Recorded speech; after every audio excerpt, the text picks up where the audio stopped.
우리에게 주신 하나님의 말씀은 잠언 26장입니다. 우리 잠언 26장 28절까지의 말씀 우리 한 목소리로 함께 읽겠습니다. 미련한 사람에게는 영예가 어울리지 않는다. 이는 마치 여름에 눈이 내리는 것과 같고 추수 때에 비가 오는 것과 같다. 까닭 없는 저주는 아무에게도 미치지 않으니 이는 마치 참새가 떠도는 것과 같고 제비가 날아다니는 것과 같다. 말에게는 채찍, 나귀에게는 재갈, 미련한 사람의 등에는 매가 필요하다. 미련한 사람이 어리석은 말을 할 때에는 대답하지 말아라. 너도 그와 같은 사람이 될까 두렵다. 미련한 사람이 어리석은 말을 할 때에는 같은 말로 대응해 주어라. 그가 지혜로운 채 할까 두렵다.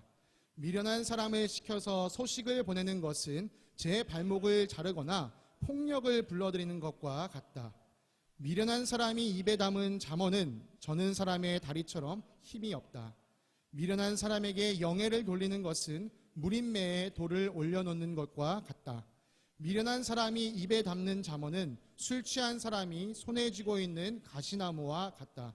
미련한 사람이나 지나가는 사람을 고용하는 것은 궁수가 닥치는 대로 사람을 쏘아대는 것과 같다. 개가 그 토한 것을 도로 먹듯이 미련한 사람은 어리석은 일을 되풀이한다. 너는 스스로 지혜롭다 하는 사람을 보았을 것이나 그런 사람보다는 오히려 미련한 사람에게 더 희망이 있다. 게으른 사람은 핑계대기를 길에 사자가 있다, 거리에 사자가 있다 한다.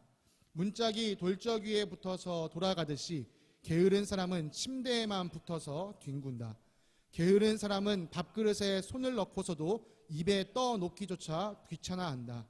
게으른 사람은 재치 있게 대답하는 사람 7보다 자기가 더 지혜롭다고 생각한다. 자기와 관계없는 싸움에 끼어드는 것은 사람이 개의 귀를 붙잡는 것과 같다. 횃불을 던지고 화살을 쏘아서 사람을 죽이는 미친 사람이 있다. 이웃을 속이고서도 농담도 못하냐 하고 말하는 사람도 그러하다. 땔감이 다 떨어지면 불이 꺼지듯이 남의 말을 잘하는 사람이 없어지면 다툼도 그친다. 숯불 위에 숯을 더하는 것과 타는 불에 나무를 더하는 것과 같이 다투기를 좋아하는 사람은 불난데에 부채질한다. 헐뜯기를 잘하는 사람의 말은 맛있는 음식과 같아서 뱃속 깊은 데로 내려간다. 악한 마음을 품고서 말만 매끄럽게 하는 입술은 질그릇에다가 은을 살짝 입힌 것과 같다. 남을 미워하는 사람은 입술로는 그렇지 않은 채 하면서 속으로는 흉계를 꾸민다. 비록 다정한 말을 한다 하여도 그를 믿지 말아라. 그의 마음속에는 역겨운 것이 7가지나 들어있다. 미운 생각을 교활하게 감추고 있다 하여도 그 악의는 회중 앞에서 드러나기 마련이다. 함정을 파는 사람은 자기가 그 속에 빠지고 돌을 굴리는 사람은 자기가 그 밑에 깔린다. 거짓말을 하는 혀는 흠없는 사람의 원수이며 아첨하는 사람은 자기의 신세를 망친다. 아멘. 자리에 앉으시겠습니다. 샬롬. 주님의 평강이 사랑하는 성도님들의 삶에 가득하시기를 간절히 기도합니다. 오늘은 26일이어서 우리가 잠언 26장 말씀을 처음부터 끝까지 함께 읽었습니다. 아직 잠언이 5장이 더 남긴 했지만 아마 잠언을 가지고 여러분들과 함께 설교를 나누는 것은 오늘이 마지막이 되지 않을까 싶습니다. 여러분, 잠언 말씀을 읽으시면서 어떤 느낌을 받으셨나요? 저는 이 잠언을 읽으면서 참 이 말씀이 나에게 주는 교훈이 참 많다. 내가 지혜로운 사람이 되려면 이렇게 해야 되구나. 혹은 지혜로운 사람이 되려면 이렇게 하면 안 되겠구나 하는 실제적인 것들을 많이 배웠습니다. 여러분, 잠언 본문을 다루면서 나눴던 설교들은요, 사실상 저 자신을 향해서 했던 설교나 마찬가지입니다. 준우야, 노하기를 더디해라. 이렇게 선포한 거나 마찬가지였던 것이죠. 그런 점에서 저는요, 이 잠언을 읽으면서 우리 신앙생활이라는 것이 이 추상적인 것이 아니라 참 실제적인 것이라는 생각을 많이 하게 되었습니다. 사람들은 믿음이라는 것을 어떤 이 정신적인 활동, 이 생각의 영역, 개인적인 것으로 이야기하지만요, 이 잠언을 읽으면 읽을수록 믿음, 신앙생활이라는 것은 정신을 넘어서 정신을 포함해서 우리 실제적인 삶을 가르치는 것이구나. 신앙생활이라는 것은 나 혼자의 개인적인 것이 아니라 옆으로 뻗어나가는 관계적인 대인적인 것이구나 라는 것을 다시금 생각하게 되었습니다. 다시 말해서 여러분, 신앙인이라는 것은 나 혼자서 내가 그리스도인입니다 라고 말하는 것엔 큰 의미가 없습니다. 옆에 있는 사람들이 당신은 그리스도인이군요 이렇게 말해주는 것이 필요하다는 것이죠. 실제로 이것이 그리스도인이라는 표현의 출발점이기도 했습니다. 사도행전 11장 26절에 보시면 이 안디옥에서 신앙생활을 하던 사람들, 이 사람들을 보고 교회 바깥에 있는 사람들이 저 사람들은 그리스도인이야 라고 부르기 시작했다는 것이죠. 한국에 기독교가 처음 들어왔을 때도 사람들이 교회 공동체 안에 있는 사람을 향해서 저 사람들은 예수쟁이야 라고 말했다는 것이죠. 왜요? 그 사람들의 삶이 그리스도를 닮았기 때문에, 그 사람들의 삶이 예수를 닮았기 때문에. 우리랑은 뭔가 달라. 근데 왜 다르지? 저 사람 예수 믿는데, 저 사람 그리스도를 믿는데, 그럼 저 사람은 그리스도인이구나, 저 사람은 예수쟁이구나 이렇게 불렸다는 것입니다. 안타깝게도 오늘날 예수쟁이라는 표현은 모욕적인 이유로 참 불리고 있죠. 바라고 바라기는 저와 여러분이요, 이 안디옥 교인들처럼, 이 한국 초기 기독교의 우리 믿음의 선배들처럼 진정한 의미에서 그리스도인, 진정한 의미에서 예수쟁이라는 소리를 듣게 되기를 간절히 소망합니다. 자, 오늘 잠언을 통해서는요, 그럼 우리가 어떻게 살아야 진정한 그리스도인, 진정한 예수쟁이로 살게 될 것인가에 대해서 함께 생각해 보도록 하겠습니다. 오늘 말씀의 제목이요, 반면교사입니다. 반면교사, 사자성어인데요. 참 반면교사를 좀 더 쉽게 설명하기 위해서 제가 명언 하나를 좀 준비했습니다. 미국의 시인 칼릴 지브란이라는 사람이 이런 말을 남겼습니다. 나는 수다쟁이로부터 침묵을, 편협한 이로부터 관용을, 불친절한 이로부터 친절을 배웠다. 하지만 이상하게도 이 스승들에게 고맙지 않았다. 수다쟁이는 말을 많이 하는 사람이죠. 지브란이 보고요, 저렇게 말 많은 사람이 되지 말아야겠구나. 나는 침묵해야겠다. 편협한 사람은 생각이 좁습니다. 자기 의견만 옳다고 얘기해요. 그런 사람을 보고서 지브란이 나는 저렇게 편협한 사람 되지 말고 관용이 있는 사람이 되야겠다. 불친절한 사람을 보면서 지브란이요, 나는 친절한 사람이 되야겠다. 네, 이게 반면교사입니다. 누군가의 모습을 보고 나는 저 사람처럼 되지 말아야지 생각하는 것이 바로 반면교사입니다. 이 지브란에게는 수다쟁이, 편협한 사람, 불친절한 사람이 반면교사가 되어준 것이죠. 오늘 잠언 26장에서도 이 세 명의 반면교사를 우리에게 소개시켜줍니다. 오늘 여러분들 이 말씀을 읽으면서 그래서 나는 이 사람처럼은 살지 말아야겠구나, 이것을 여러분 깨달으셔야 됩니다.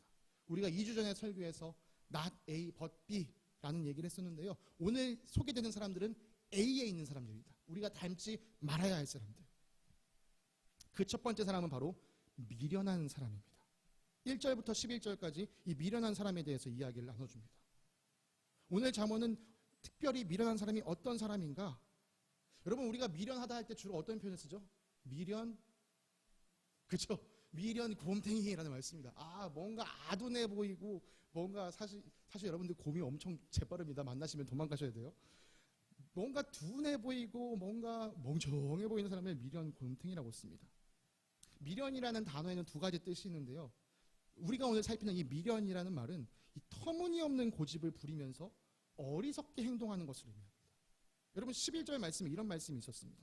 개가 그 토한 것을 도로 먹듯이 미련한 사람은 어리석은 일을 되풀이한다. 여러분, 속이 좋지 않아서 구토를 해보신 적이 있을 거예요. 여러분, 그 토사물 생각만 해도 더럽습니다.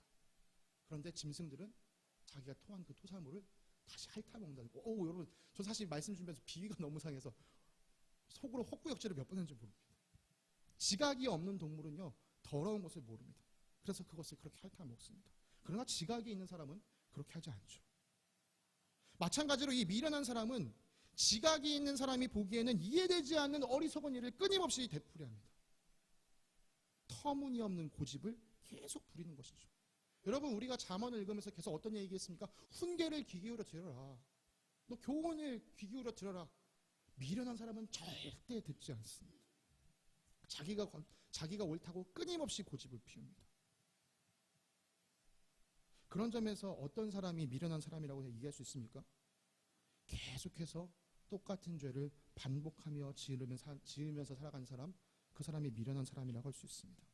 성령님께서 성경 말씀을 통하여 또 우리 양심에 계속해서 무엇이 잘못인지 말씀해 주시는데 그것에 귀 막고 내가 하고 싶은 대로 똑같은 죄를 반복하며 짓는 사람, 여러분, 그 사람 미련한 사람이며 악한 사람이라고 할 수 있습니다. 우리가 이전에 읽었던 출애굽기에서 바로왕을 한번 생각해 보세요. 이집트의 바로왕. 그 사람은 고집이 세고 완악한 사람, 완고한 사람이었습니다. 한두 번 큰 재앙을 겪고 났으면 정말 하나님이 크신 분이구나, 내가 하나님 말씀 따라야겠다 생각할 법도 한데 10가지의 재앙을 다 당하는 동안 그는 끝까지 하나님께 버텼습니다. 이런 사람이 미련한 사람, 완고한 사람, 어리석은 일을 되풀이하는 사람입니다. 오늘 잠언은요, 이 미련한 사람들에게 영예가 어울리지 않는다라고 이야기를 합니다. 1절 말씀이 한글 번역은 조금 아쉬움이 있습니다. 원문을 그대로 직역하자면 이런 느낌으로 번역할 수 있습니다. 여름에 눈이 오는 것, 추수 때 비가 오는 것, 이것은 적합하지 않다. 미련한 자에게 영광도 마찬가지. 여러분, 여름철에 눈이 오거나 추수할 때 비가 오면요, 그 해 농사 망칩니다. 물론 농사를 짓기 위해서는 충분한 강우량, 강수량이 필요합니다. 물이 필요하기 때문에. 그러나 적합한 때에 눈과 비가 내리는 것이 필요한 것이지, 열매를 거두어들여야 할 때 이런 추수의 때에 비가 눈이 내리는 것은 옳지 않습니다. 미련한 자에게 영광을 돌리는 것도 마찬가지입니다. 왜요? 그 사람은 그러면 자기가 잘했다고 착각하게 될 것이기 때문입니다. 그래서 8절에서는 이렇게 이야기합니다. 미련한 사람에게 영예를 돌리는 것은 무림매에 돌을 올려놓는 것과 같다. 무림매가 뭐냐고 할 줄 알고 목사님이 사진을 준비했어요. 무림매는요, 다윗이 골리앗과 싸울 때 썼던 물매가 무림매예요. 이 긴 줄에다가 끝에다가 이 천에다가 돌을 넣고 휑휑휑 돌리다가 휙 하고 쓰면 돌이 쌩 하고 날아갑니다. 이게요, 다윗처럼 숙련된 사람이 있으면은 내가 목표한 바를 향해 돌이 촥 나가지만요, 아직 익숙하지 않은 사람이 휙 하다 잘못하면요, 우리 편 맞힐 수도 있습니다. 여러분, 미련한 사람에게 영광을 돌리는 것은요, 그 사람, 숙련되지 않은 사람 손에 이 무림매를 주어주는 것과 마찬가지입니다. 군대에 다녀오신 분들은 공감하실 수 있으실 텐데요, 그 처음 사격 훈련을 받으면 많이 긴장됩니다. 그래서 그 조교들이 꼭 뭐라고 얘기하냐, 절대 총구를 밖으로 빼지 마라. 전방을 향해서만 총구를 두고 있어라. 근데 총이 망가지면 순간 당황해서 훈련병이 이 총 어떻게 하죠? 그럼 조교가 달려와서 그 사람 걷어찹니다. 여러분, 그만큼 이 미련한 사람에게 무림매가 주어진 거요, 이 총, 지금 훈련병, 미숙한 훈련병에 총이 주어진 것과 마찬가지입니다. 얼마나 위험한 일인지 모릅니다. 그 사람에게는 영광을, 칭찬을 돌릴 것이 아니라 3절에서는 그 사람에게 매가 필요하다라고 얘기합니다. 그렇다고 진짜 그 사람을 때려라 라고 말한 것은 아닙니다. 미련한 자에게는 칭찬보다는 훈계가, 경고가 필요하다는 것을 말하고 있습니다. 이어지는 4절과 5절에서는 뭔가 조금 서로 다른 말을 하는 것 같습니다. 4절에서는 분명 미련한 사람에게는 대답하지 말아라 라고 해놓고 5절에는 다시 한번 미련한 사람에게 말로 대응해줘라 이렇게 해줍니다. 이게 세 번역은 조금 번역이 어렵습니다. 이런 점에서는 우리 홍 목자님께서 즐겨 읽으시는 이 메시지 성경에서는요, 이 구절을 이렇게 번역을 했습니다. 미련한 자의 어리석은 말에 응대하지 마라. 너도 똑같은 사람으로 보일 따름이다. 미련한 자에게는 간결한 말로 대꾸해줘라. 그래야 그가 자만하지 않는다. 여러분, 이걸 좀 더 우리 실생활에서 적용해 볼까요? 여러분, 누군가 여러분에게 다가와서 편법과 불법을 가르쳐주면서 야, 다들 그렇게 해도 돼, 다들 그러고 살아, 뭘 너만 그러려고 그래, 야, 이래도 돼, 괜찮아 이렇게 했을 때요, 미련한 말로 응대하는 것은 뭘까요? 그래? 그럼 나도 그렇게 해볼까? 이거 미련한 말로 응대하는 것입니다. 간결한 말로 대꾸하는 것은 무엇입니까? 아니, 난 그래도 그렇게 하지 않을 거야, 이렇게 하는 것이 간결하게 대답해 주는 것입니다. 계속해서 미련한 잠언은요, 이 미련한 자와 함께하는 것, 특별히 그에게 중요한 일을 맡기는 것이 얼마나 위험한지 경고합니다. 미련한 사람을 시켜서 소식을 보내는 것은 제 발목을 자르거나 폭력을 불러들이는 것과 같다라고 얘기합니다. 여러분, 오늘날에도 한 사람의 외교관이 다른 나라에서 잘못을 저질렀을 때 이 한 나라와 한 나라의 사이가 틀어지는 것을 많이 보게 됩니다. 오래전 왕이 사신을 보낼 때요, 이 사신은 아주 중요한 사람을, 정말 신중한 사람을 보냈습니다. 왜요? 이 사신은 왕을 대변하는 사람이 있기 때문이죠. 사신한 사람이 잘못 가면 그 나라에 전쟁이 일어날 수도 있었습니다. 마찬가지로 이런 미련한 사람을 잘못 보내서 일을 맡기게 되면요, 중요한 일을 맡기게 되면 위험한 일이 생기게 됩니다. 잠언, 우리가 읽고 있는 잠언은 이 격언, 교훈이란 뜻이 담겨 있습니다. 미련한 사람이 잠언을 이야기하는 것도 아주 위험합니다. 왜요? 그 사람 스스로가 깨달음이 없기 때문이죠. 그래서 잠언은 뭐라고 얘기합니까? 미련한 사람의 입에 있는 잠언은 저는 사람의 다리처럼 힘이 없다. 미련한 사람이 입에 담고 있는 잠언은 술 취한 사람의 손에 쥐고 있는 가시나무와 같다. 여러분, 어리석은 일을 되풀이하는 사람, 계속해서 죄를 반복 짓는 사람에게서 여러분 조언을 드릴 필요가 없습니다. 왜요? 그 사람 자체가 이미 미련한 사람이기 때문이죠. 미련한 사람에게는 우리가 중요한 일을 맡길 수가 없습니다. 그래서 10절에서 이렇게 말씀을 정리해 줍니다. 미련한 사람이나 지나가는 사람을 고용하는 것은 궁수가 닥치는 대로 사람을 쏘아대는 것과 같다. 여러분, 한 사람을 회사에서 뽑기까지 몇 차례의 면접 과정을 거칩니다. 왜요? 사람 뽑는 게 그만큼 중요하기 때문이죠. 이 사람이 정말 우리와 함께 일할 수 있는 사람인가? 그걸 밝혀야 되기 때문에 아주 중요하게 면접 과정을 거칩니다. 지나간 사람 아무나 붙잡고 우리 회사에서 일하세요? 이거 아주 리스크가 큰 거죠. 마찬가지로 미련한 사람에게 일을 맡기는 것, 그건 궁수가 닥친 대로 사람을 쏘는 것. 아까 기억하시죠? 훈련병 같은 그런 미숙한 훈련병에게 일을 맡기는 것과 마찬가지입니다. 자, 이 잠언의 말씀들을 우리가 처음 생각해 봤을 때 이 첫 번째 변명교사를 통해서 우리는 이런 생각을 해야 합니다. 첫째, 내가 이런 미련한 사람이 되지 말아야겠구나. 둘째, 주변에 있는 미련한 사람들을 잘 분별해야겠구나. 여러분, 근데 두 번째 이 말씀을 오해하시면 안 됩니다. 미련한 사람은 가망이 없으니까 그들을 내 곁에 두지 말아야겠다. 미련한 사람은 다 잘라내야겠다. 여러분, 성경은 우리에게 그렇게 가르치지 않고 있고요. 미련한 사람을 우리가 어떻게 지혜롭게 대할 것인지 가르쳐주고 있습니다. 우리가 그것을 잘 배워야 합니다. 두 번째 반면교사를 이해하기에 앞서서요, 성경은 이런 말로 그 다음을 넘어가고 있습니다. 너는 스스로 지혜롭다 하는 사람을 보았을 것이나 그런 사람보다는 오히려 미련한 사람에게 더 희망이 있다. 지금까지 우리가 첫 번째 반면교사, 진짜 미련한 사람에게는 희망이 없다라고 생각했는데 그것보다 더 희망이 없는 사람에 대해서 지금 이야기하고 있습니다. 두 번째 반면교사는요, 바로 게으른 사람입니다. 13절부터 16절까지 비교적 짧은 말씀으로 이 게으른 사람들에게 대해서 이야기합니다. 게으른 사람들은요, 이렇게 핑계를 댄다고 합니다. 길에 사자가 있어. 거리에 사자가 있어. 밖에 위험한 게 있으니까 내가 집 밖으로 나갈 수 없어. 이렇게 말한다는 거죠. 요즘 친구들 말로 한다면 이불 밖은 위험해. 좀 오래된 속담으로 얘기하자면 구더기 무서워서 장 못 담그고 있는 격입니다. 이렇게 이 핑계 저 핑계 대면서 아무것도 하지 않는 게으른 사람, 그 사람을 이 잠언에서는 어떻게 묘사하냐면요, 문짝에 돌적이가 붙어서 돌아가듯이 게으른 사람은 침대에만 붙어서 뒹군다. 자, 준우야, 그럼 이제 돌짝이가 뭐야 해지, 그치? 돌적이는 경첩이라고 말하는, 힌지라고 말하는 이 문에 달려있는 이 부분입니다. 참 잠언의 표현이 재밌습니다. 문을, 이 경첩원이 움직이지 않습니다. 그 자리에서 그대로 왔다 갔다만 할 뿐이죠. 게으른 사람들이 침대에서 뒹굴뒹굴하는 모습이, 이건 광고기 때문에 이 사람은 게으른 사람 아닙니다. 이렇게 게으른 사람이 잘생겼다고 여러분 착각하시면 안 됩니다. 이렇게 뒹굴뒹굴하는 게요, 정말 경첩에서 왔다 갔다 하는 모습이랑 똑같다라고 얘기합니다. 침대와 내가 하나 되어서 무라일체가 된 것. 이 게으른 사람의 끝을 15절은 이렇게 얘기합니다. 게으른 사람은 밥그릇에 손을 대고서도 입에 떠넣기조차 귀찮아한다. 여러분, 먹는 것은요, 생명과 직결되어 있는 것입니다. 살기 위해서라도 먹어야죠. 너무 피곤하기 때문에, 혹은 내가 지금 탈이 나거나 너무 아파서 못 먹는 것과는 다른 겁니다. 게을러서 음식에 손을 대고도 내 입으로 가기 싫어. 여러분, 이건요, 이 게으름이요, 생명 자체를 갉아먹고 있다는 것을 보여줍니다. 우리가 지지난 주일에 왜 성경이 우리가 근면성실해야 된다고 가르친다고 했죠? 우리가 잘 먹고 잘 살기 위해서 근면성실하라고? 아니요. 생명이 주님으로부터 주어졌기 때문에 우리가 성실하게, 부지런하게 살아야 되는 것입니다.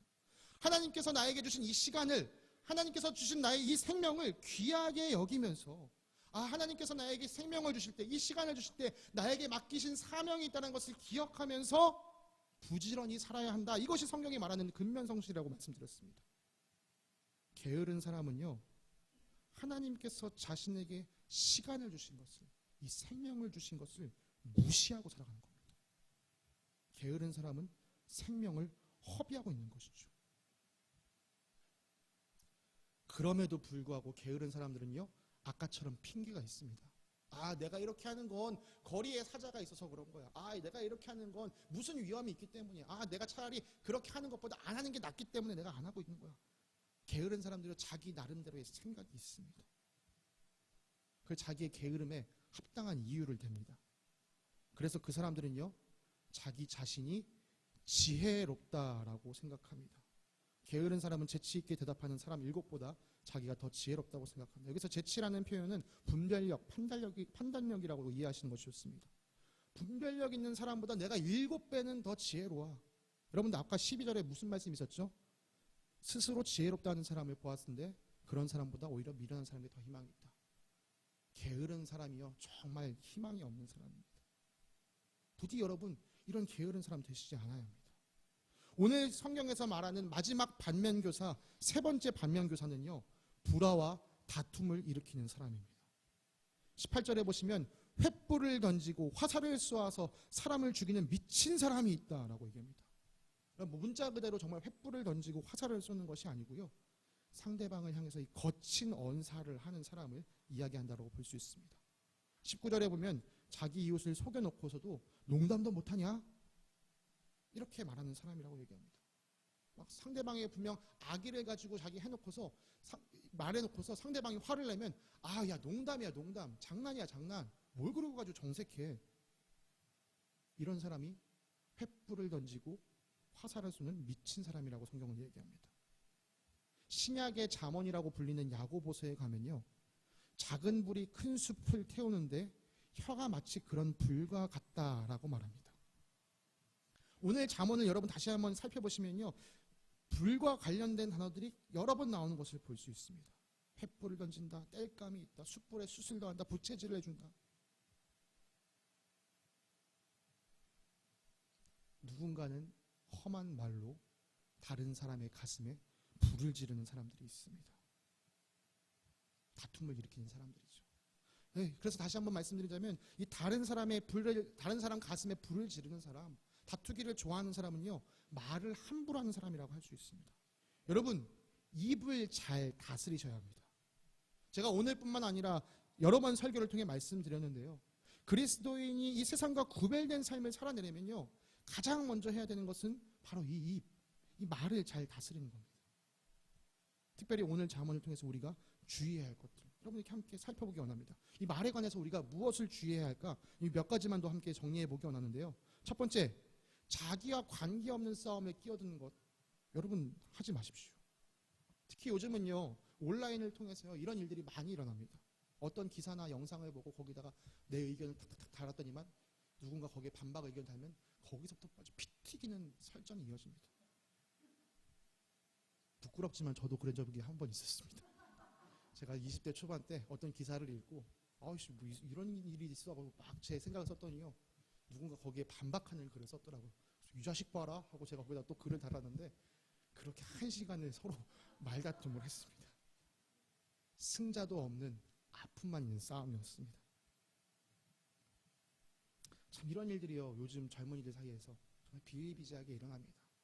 오늘날 이 세대의 갈등이, 이 세상의 갈등이 왜 이렇게 심해질까? 여러분, 정말 여러분 불필요한 싸움에 여러분의 발을 디디지 마시길 바랍니다. 여러분 불필요한 싸움에 껴드는 거요, 개의 귀를 붙잡는 것 같이 아주 위험한 일입니다. 두 번째, 우리가 앞서 살펴봤던 것처럼요, 가족이나 친구, 이웃에게 말을 툭툭 던지면서 상대방이 화를 내게 만들지 마시고, 또 그럴 때마다 장난이었어 라는 말로 넘어가지 마십시오. 그 장난이라고 하는 여러분은 장난이라고 할지 모르지만 그 한마디에 상대방의 마음은 새카맣게 타들어가거나 찢기는 일들이 생길 수 있습니다. 여러분, 말을 함부로 하면 안 된다는 사실 여러분 늘 기억하시기 바랍니다. 그리고 세 번째, 제발 다른 사람 이야기를 다른 사람 없는 곳에서 하지 마시기 바랍니다. 쉽게 말해서요, 뒷담화하지 마십시오. 22절에 기록된 것처럼 그렇게 헐뜯는 말을 하는 것은요, 그 순간은 아주 재밌게 들릴지 모릅니다. 그러나 여러분 반대로 생각해 보십시오. 내가 없는 자리에서 누군가 내 뒷담화를 한다라고 한다면 그 뒷담화도 재미있게 들으실 수 있으실까요? 여러분, 험담이 언제 재밌습니까? 내가 누군가 욕을 막 했는데 상대방이 맞장구 쳐주면, 그러면 엄청 재밌습니다.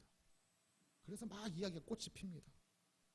여러분, 그래서 여러분에게 권고합니다. 누군가 여러분에게 찾아와서 다른 사람 험담을 하면요, 거기 반응하지 마시고요, 그 험담이 거기서 그치도록 여러분이 입을 다무시기 바랍니다.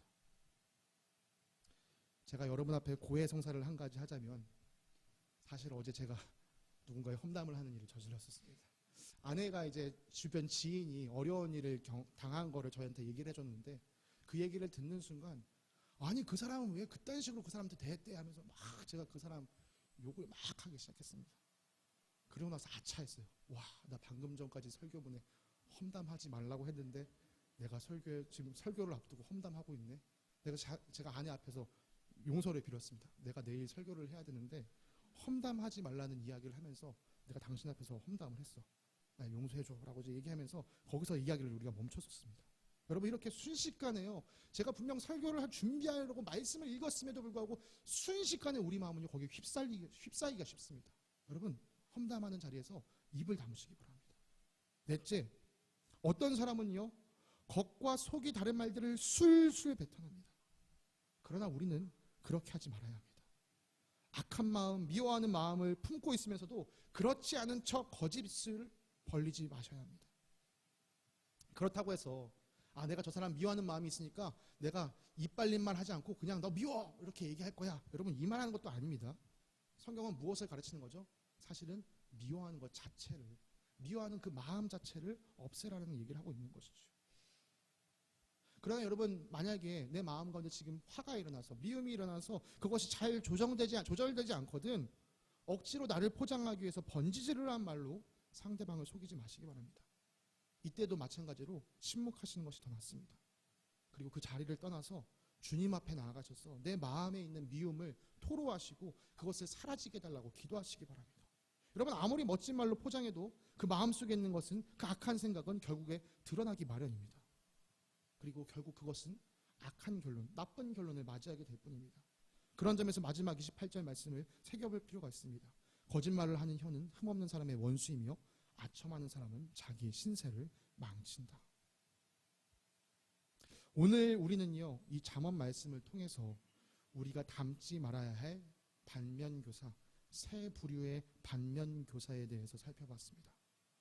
고집을 피우면서 어리석은 일을 반복하는 미련한 사람, 하나님께서 주신 생명을 허비하는 게으른 사람, 입술을 다스리지 않고 말을 함부로 하며 다투기를 좋아하는 사람, 여러분 절대 이런 사람이 되시면 안 됩니다.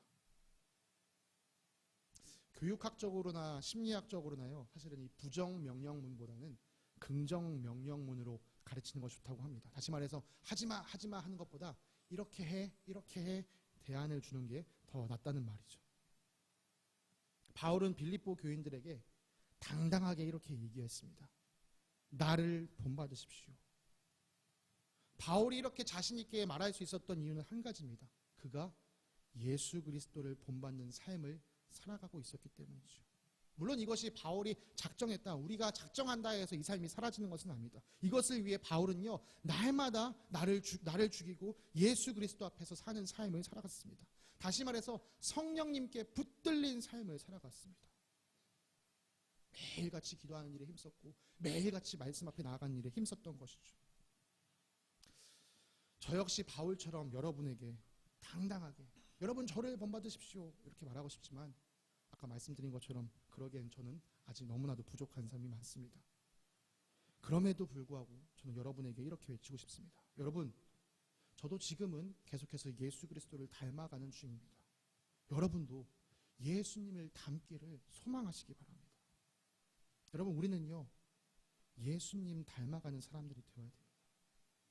그것이 우리의 소원이자, 그것이 우리의 소망이자, 그것이 우리의 기도 제목이 되어야 합니다. 여러분, 예수님은 지혜로운 분이셨습니다. 그분의 지혜가 얼마나 크고 놀라웠던지 예수님의 말씀을 잘 듣지 않았던 어리석고 미련한 제자들마저도 결국 예수님의 지혜 안에서 지혜로운 사람으로 변화되었습니다. 이 땅에 계시는 동안 예수님은 그 누구보다 부지런히 하나님 나라를 선포하시며 말씀을 가르치시며 병을 고치시고 귀신을 내쫓으셨습니다. 예수님은 이 땅에 사시는 동안 한순간도 게으름을 피우지 않으셨습니다. 예수 그리스도는 자기를 시기하고 비방하고 질투하는 대제사장들과 바리새파 사람들, 율법 학자들과 다투지 않으시고 그들이 시비를 걸 때마다 지혜로운 말씀으로 진리를 선포하셨습니다. 여러분, 우리는 이 예수 그리스도를 닮아가야 합니다. 우리가 예수 그리스도를 닮아야 이 세상이 예수 그리스도를 보게 됩니다. 인도의 국부로 추앙받는 비폭력주의자 간디가 남긴 유명한 말이 있습니다. 나는 예수를 좋아한다. 그러나 그리스도인은 싫어한다. 왜냐하면 그들은 예수와 전혀 닮지 않았기 때문이다. 인도를 식민지 삼았던 영국인들은요, 자기 스스로를 그리스도인이라고 말하고 다녔습니다. 그러나 간디가 경험한 영국 사람들은 무자비하고 인정이 없었습니다. 사람을 차별하고 잔인하게 대했습니다. 그래서 그가 이런 말을 남긴 것이지요. 작년에 한국에서도요, 한 가수가 욕이 섞인 가사로 그리스도인을 풍자하는 노래를 낸 적이 있습니다. 세상 사람들과 똑같이 살아가고 있으면서 스스로를 그리스도인이라고 칭하는 사람의 모습을 이 가수가 노래로 풍자한 것이지요. 안타깝게도 이 노래가 사람들의 관심을 받으면서 세간의 이목을 끌었던 이유는 그 가사의 내용이 그 사람들에게 공감되었기 때문입니다. 여러분, 제가 그 가사, 이 욕설이 섞여 있기 때문에 그 가사를 다 읽어드릴 수는 없지만 이런 내용이 담겨 있습니다. 나는 예전의 나와 다르지 않아. 그래도 난 여전히 크리스찬이야. 여러분, 예전에 나와 다르지 않은 그 사람이 크리스천이라고 말합니다. 아니요. 예전과 다르지 않은 사람은 그리스도인이 아닙니다. 그리스도인은 거듭난 사람들입니다. 그리스도인들은 옛사람을 벗어버리고 주님께서 주시는 새 사람을 입은 사람들입니다. 물론 우리가 완전하지 않기 때문에 실수도 하고 잘못도 저지를 수 있습니다. 그러나 그것이 죄인지 알고 돌아서는 사람들이 바로 그리스도인들입니다. 서두에 말씀드린 것처럼 믿음을 이 정신적인 것으로만 생각하고 개인적인 것으로만 생각하고 삶을 변화하지 않은 채 주변 사람들에게 계속해서 아픔을 주는 사람들이 있기 때문에 그 사람들이 스스로를 그리스도인이라고 말하기 때문에 세상이 그리스도인을 이렇게 오해하고 있습니다. 예수쟁이가 모욕이 되어버렸습니다. 제가 지난 어린이날 선물로 우리 아이들에게 키링을 선물했는데요. 우리 학교를 다니고 있는 친구들에게 선물한 키링에는 세상의 빛, 세상의 소금이라는 문구가 적혀져 있었습니다. 그거는 찬영이한테 줬던 거예요. 야, 우리 준우가 기억하고 있구나. 저는요, 정말 우리 다음 세대 친구들이요, 이렇게 되기를 간절히 소망합니다.